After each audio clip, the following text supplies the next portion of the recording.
Yo, what is good, YouTube? Krishan checking back in with another video. Let's start today's video off with a recent update from Samson Dauda.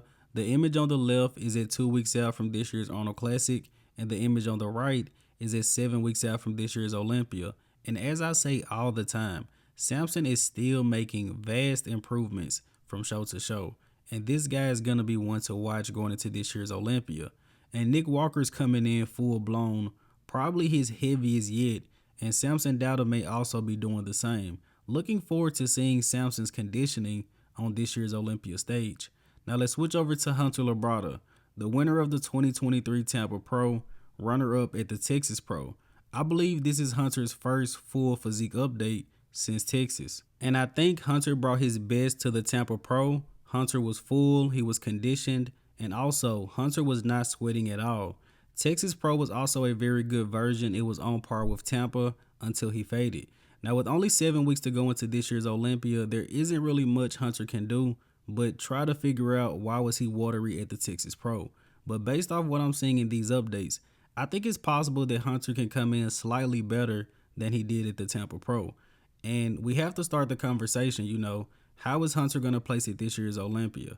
He was 7th place last year. Can Hunter beat guys like Brandon Curry, Big Ramy if he is at this year's Olympia? You guys let me know. Now let's switch over to Regan Grimes. And of course, Regan is in some very good lighting and it looks like he has a very good camera. But Regan will be competing in this weekend's Europa Pro. And he believes if he comes in a little bit more conditioned, he can take out Nathan Diasha. But I think there's something going on with Regan either right before he goes on stage or in the hours leading up to that. Regan always looks crazy hours before the show. And in a video that Regan posted following the Italy Pro, manager Matt even said they really weren't upset with Regan's look because they know how he looked about 6 hours before the show. So I'm not sure what's going on with Regan, but he definitely looked great in the last updates he posted, and he was a little bit softer on stage than what we all were expecting. But hopefully he gets it together going into this weekend's Europa Pro. I think he does have a shot at winning this show. Let me know what you guys think. And in the next update of the day, we have a recent update from Tonio Burton. And in the caption of this post, Tonio said, "Just keeping it real. Someone is going to do worse than they did last year." Tonio is coming into this year's Olympia seriously looking for a top 10 spot. And I actually talked to him recently. Tonio said he's planning to come in bigger and more conditioned than he did to the New York Pro. And if he's able to do that, I think this guy's going to be a serious threat. And remember, guys, we have no Rafa Brandao, we have no William Bonac, we have no Ian Valliere at this year's Olympia. Can Tonio Burton realistically find himself within that top 10? And let's switch over to Charles Griffen, who recently posted up an update.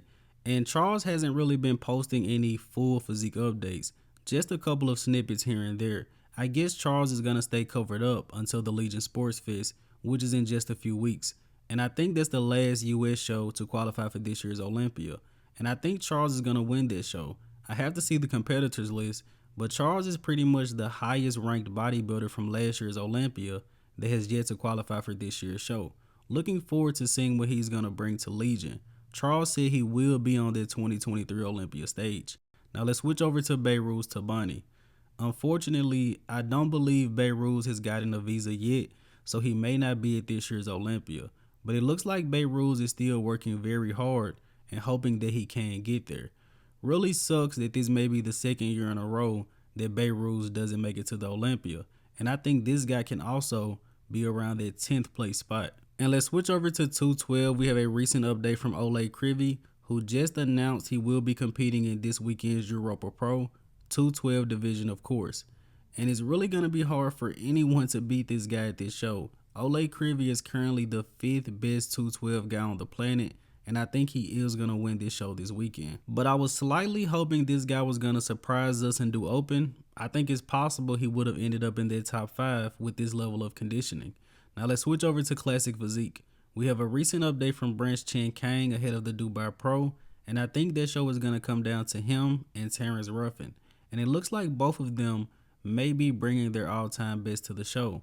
I think that Chen Kang can stand with or beat Terrence in the front shots. Side shots could be a little bit close depending on Branch Chan's conditioning. Terrence Ruffin is going to win from the back and probably the classic shot. I don't know, guys. I think it could possibly be a close matchup, but I'm a huge fan of Branch Chen Kang, so it may be a little bit of favoritism thrown in there. Terrence has been as high as second in the world. Top to bottom, he probably will get the nod. But as a fan, I would like to see Branch Chen win the show. As a reporter or analyst, Terrence is going to win the show. Now let's go ahead and wrap up today's video here with the archive of the day. You guys let me know in the comment section below, who is this bodybuilder? And as always, I hope you guys did indeed enjoy this video. And if you haven't done so already, be sure to like the video and subscribe to the channel. I'm Krishan from GOAT Fitness, and that's it. I'm out.